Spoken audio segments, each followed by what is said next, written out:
Welcome back, my friends. Currently, we're on day 282 of Russia's disastrous invasion of Ukraine, and Ukraine situation reports the bloody battle for Bakmut continues. The long fight over the city of Bakmut has resulted in many casualties, little ground gained, and transformed the area into a World War I-like hellscape. In previous videos, I've shown you pictures and clips from the city of Bakmut, but let's look at it on the map and just think about what is happening with this city. So Bakmut is located right here in the Donbass region, and this city has been the number one target, the number one priority for the Russian military for at least 4 months. For 4 months, they've been assaulting this city, sending thousands, if not even tens of thousands of their own soldiers to die trying to take this city.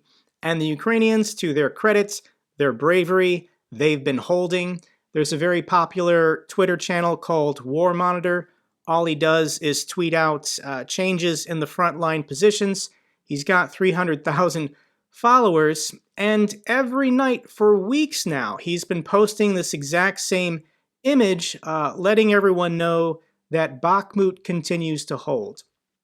However, there is a possibility that in the coming days or the coming weeks, the Ukrainians might choose to withdraw and let the Russians finally have this city. They'll claim it as a propaganda win, but when you zoom out, they're not any closer to taking the entirety of the Donbass region. So the Donbass region is this dotted gray line here. They only control about 50% of the Donetsk Oblast, and they're not anywhere close to achieving their goals. And on my channel, 6 months ago, right before the Ukrainians withdrew from the cities of Severodonetsk and Lysychansk, I made this video titled, "The War Map in Ukraine Does Not Matter." Yes, to every Ukrainian, every square inch of land does matter. But in the grand scheme, big picture, what is happening with this war, if the Russians take the city of Bakmut, it's not going to change the end result. Russia is losing this war.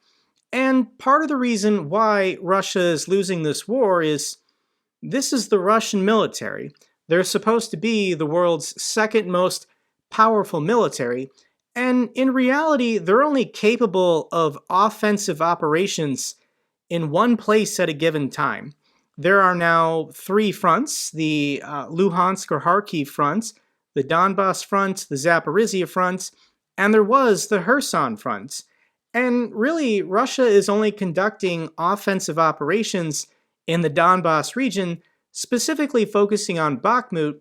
And I think the reason why is because their field officers, their company-grade officers, are incapable of making decisions themselves. They don't want to be wrong. They don't want to be punished by leadership. There is no incentive to take initiative in the Russian military.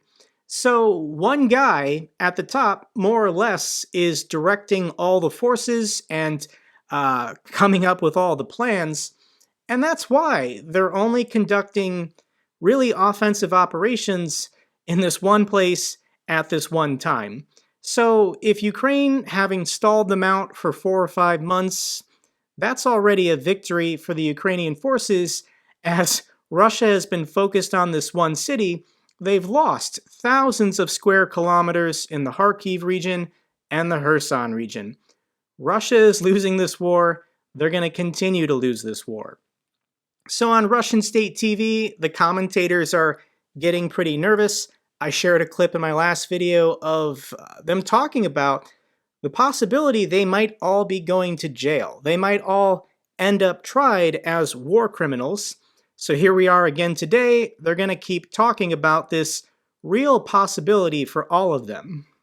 Не дай бог, мы не допускаем, мы даже вслух не произносим, но вдруг, положим, что-то произойдет, и наша страна не сможет удержать победу. Но тогда надо исходить из того, что претензии будут предъявлены каждому без исключения. Безотносительно на территории Российской Федерации он находится или за пределами Российской Федерации. Просто те, кто за пределами, наверное, будут немедленно арестованы. Пособник ли он путинского режима или мимо проходил, неважно. Виноватыми будем все. Поэтому и исходим из того, что на кону стоит в прямом смысле слова и существование страны, и существование каждого гражданина Российской Федерации, и наша жизнь, будущее, в том числе, сколько-нибудь беззаботное, тоже стоит на кону. Поэтому, чтобы без гаагских трибуналов, возбуждения уголовных дел, компенсации, репарации, чтобы ничего этого не было, нужна такая активизация боевых действий, так надо сжать и давить, чтобы они обращались к нам для перемирия или установки мира.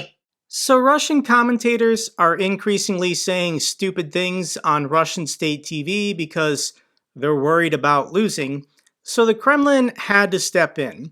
Russia cracks down on military reporting. A number of unclassified military topics are now being banned from public debates as Russia's war in Ukraine has turned into a quagmire. This is pretty hilarious. Russian authorities have banned public discussions of a wide range of non-classified military subjects that activists say will effectively prevent the public from learning crucial information about the armed forces. This is according to the Moscow Times. The Federal Security Service, this is the FSB, they issued an order that goes into effect on December 1st, and it lists information that is not classified as a state secret now, but which can be used by foreign states, organizations, and citizens against Russia's security. So basically all these clips from Russia Media Monitor have been going viral in Western media, making Russia look stupid and evil. So the FSB is telling their state Kremlin propagandists, you can't talk about this stuff anymore. So here is what has been banned. Both the structure and size of the Russian armed forces are legally off-limit topics of discussion. Other punishable topics of conversation are weapons, troop deployments and training, troop morale, and crimes committed by military personnel. So if you want to talk about the war on Kremlin State TV, you can't talk about the size of the military, the weapons the military is using, where the troops in the field are, and how the troops are doing. I guess everything else is okay. So for Russian pundits, Russian commentators, they're going to have to get a bit more abstract to fill their 24 hours of airtime in a day. Here's a clip from Soloviev that I want to share with you, and if you can help me, what the heck is this guy talking about? But he didn't break these new FSB rules in his broadcast today. А я вижу грядущий мир Европы, что через несколько лет с такой волной миграции, которая идет, с глубинным украинским нацизмом, который проявится в выдавленных с территории, освобождаемые от нацистов, они будут выдавливаться в Европу. А там они будут сталкиваться с миграционными волнами, идущими из мусульманских стран, и будут неизбежны столкновения. Потому что педерастическая Европа относится к нацистам как к своим, что и было, кстати, в начале. Напомню, что Гитлер со товарищами в начале-то собирался не где-нибудь, а в гей-пабах. Yeah, I mean, I don't really understand what he's talking about or how this helps the Russian state in any way. And if you remember from a couple weeks ago, I shared this clip of a spontaneous rally in Moscow in which concerned citizens were demanding that Moscow nuke Washington, D.C. If you didn't see the clip, I'll link the entire thing in a pinned comment down below, but let me give you 20 seconds of this as a refresher.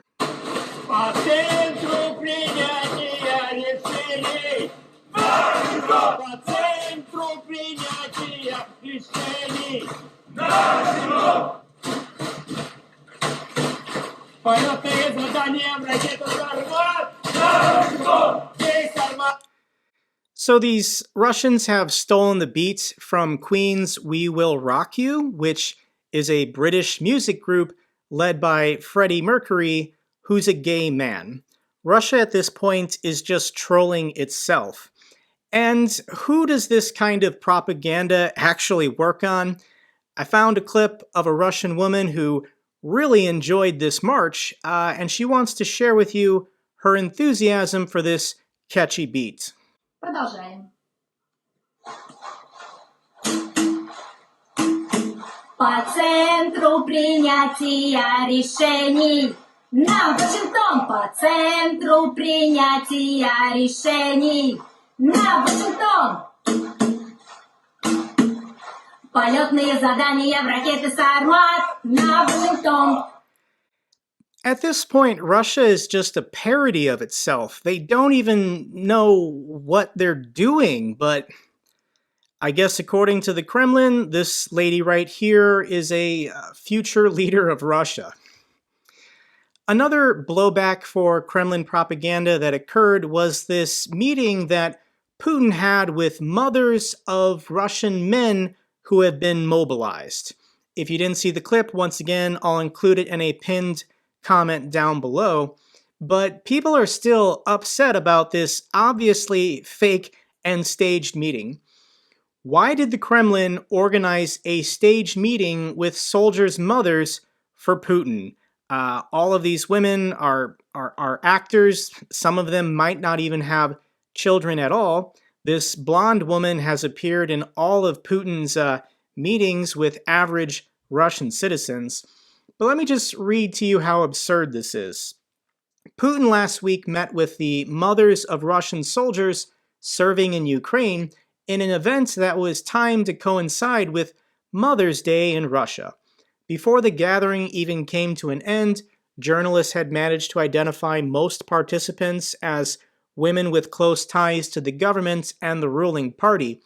No one from prominent Russian grassroots organizations, the Council of Mothers and Wives, and the Committee of Soldiers' Mothers were present.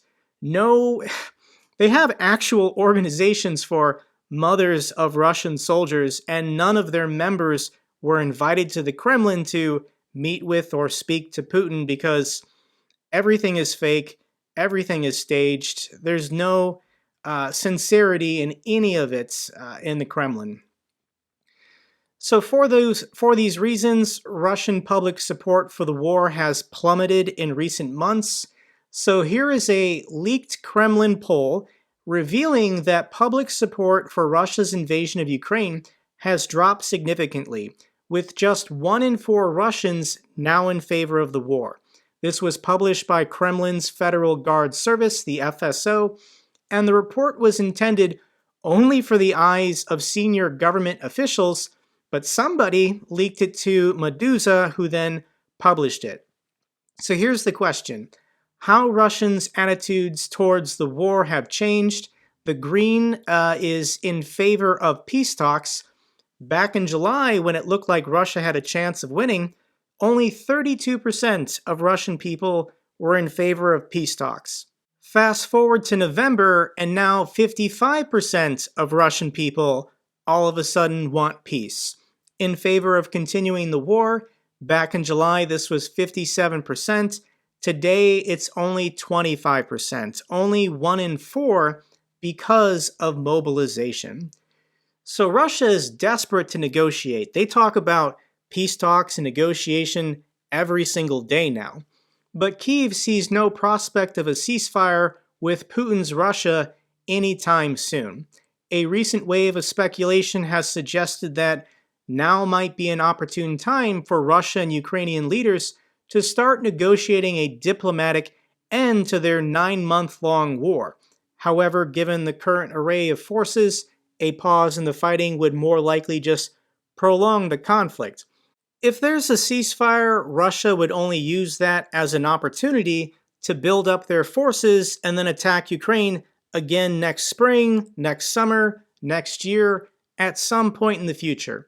There's only one way this war can end for Russia, and that is all Russian forces retreating back to their UN-recognized borders and then giving security guarantees to Ukraine they will never attack them again.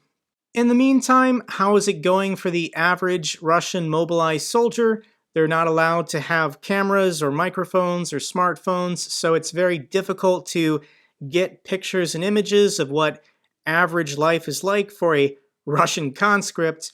But here's a video that made it out of Svatova, and this Russian mobilized man is being just very honest about what it's like. I'm sure he views himself as a patriot.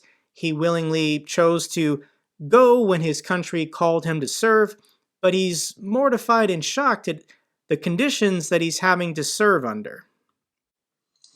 Вот, вчера привезли нас на позиции по темну. Вот такой вот импровизированный домик. Конечно, грязище везде. Все капает. Да мы там пленку натянули, чтобы сухими проснуться. Вот. Вчера нам сказали, что места нету. Ну как места нету? Что спим мы здесь. Все мокрое, все капает. Печки нету. Тут наши вещи, все мокрое. И вот как вот, скажите, воевать в таких условиях, когда командиры не могут предоставить нормальные условия предоставить. Понятно, почему контрактники сбегают. Потому что, долго не поживешь в этих ямах. It's going to be a very cold, long, and wet winter for all of these Russian mobilized men. Here's some more alarming details making it out of Russia. These are the alleged details of Putin's planned martial law declaration coming early next year, as early as January. Everyone in Russia will be digitally color-coded. Red means you are confined to your home at all times. Yellow means confined just to your region. Green means confined to the country. Everyone's going to be coded green. And red turns to yellow during normal work hours. So Russia is going to more than likely declare martial law prior to their next round of military mobilization so that hundreds of thousands of Russian men don't flee the country again and embarrass the Kremlin. But more and more, this is just turning into a Orwellian state. There are reports of loudspeakers being put up and installed everywhere in Moscow, so the Kremlin can, once they declare martial law, blast at everyone their marching orders to get inside their homes or report to their local military conscription office to be sent to Ukraine. Next story we should quick mention is that the European Union has officially set Russian oil prices at a cap of $60 a barrel. And I'll talk about this more in future videos, but no one really knows if this plan is going to work. And I'll give you the bare basics of what the West is trying to do here. If the G7 partners and the European Union can put an oil cap on Russian energy exports at $60, and what this means is that Russia is not going to sell their oil to the G7 or European partners. So if the West stays unified and refuses to buy Russian oil for more than $60, other countries around the world can then undercut Russia. India, China, Indonesia, anyone. They can say, all right, Russia, we'll bid on buying your oil for $61. They'll just go $1 above what the Europeans are willing to pay. And this will undercut Russia's profits, make it nearly impossible for them to operate, and starve them of revenue. That's the plan. We'll see if it plays out over time. Here's a hilarious article. Aeroflot halts in-flight media streaming due to Western sanctions. How are any of these planes still flying? But Russia's flagship airline Aeroflot said Thursday that it is no longer offering in-flight film, television, and music streaming due to Western sanctions. In a statement on their Telegram channel, Aeroflot said that foreign companies have stopped providing streaming services to the airline. Aeroflot said the disruption was temporary and encouraged passengers to do a digital detox, take a nap, or read a book during flights. So if you want to book this Moscow to Vladivostok flight on Aeroflot, you can get a digital detox for 11.5 hours. Next picture I want to share with you is Christmas in Kyiv. Unfortunately, this was last year's Christmas, 2 months before Russia decided to invade Ukraine. This year for Christmas, most of Kyiv will be in darkness, but hopefully by this time next year, the war will be over and Christmas lights can return to Ukraine's capital. The people, in the meanwhile, in the darkness are doing their best. Here is a clip I want to share with you of children practicing figure skating at an ice rink in the dark.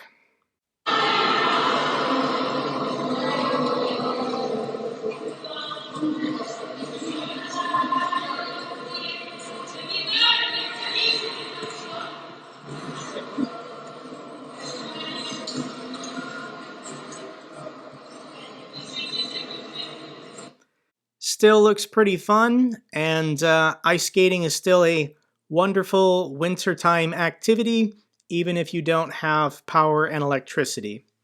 Final clip I want to share with you concerns the Christmas song, Carol of the Bells, and I did not know this, but Carol of the Bells was composed by a Ukrainian composer in 1914. This is a Ukrainian Christmas song. And as soon as you hear it, you'll recognize it. This is played everywhere. And this clip I want to share with you is from the Ukrainian Children's Choir, who are performing at Carnegie Hall in New York City. And they stopped at Grand Central Station to, I guess, perform and make a music video of some kind. I don't know if the audio quality for you listening will be that good. This is an iPhone in Grand Central Station. I'll link it once again in a pinned comment down below if the audio doesn't turn out too well, but it does sound lovely.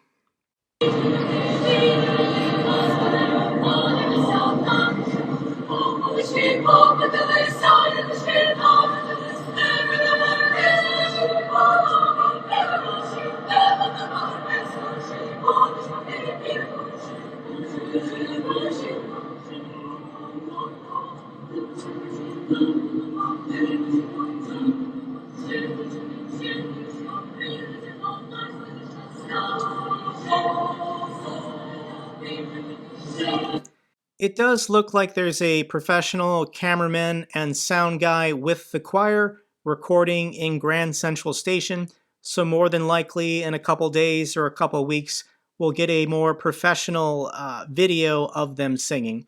I'll share it on the community tab of my YouTube channel if it does come out. That's all for this update video. Glory to the heroes, glory to Ukraine. If you found it informative, give me a thumbs up. Best way to support my channel. Comments or questions, let me know down below. I love hearing from you guys. Till the next video, take care, be safe.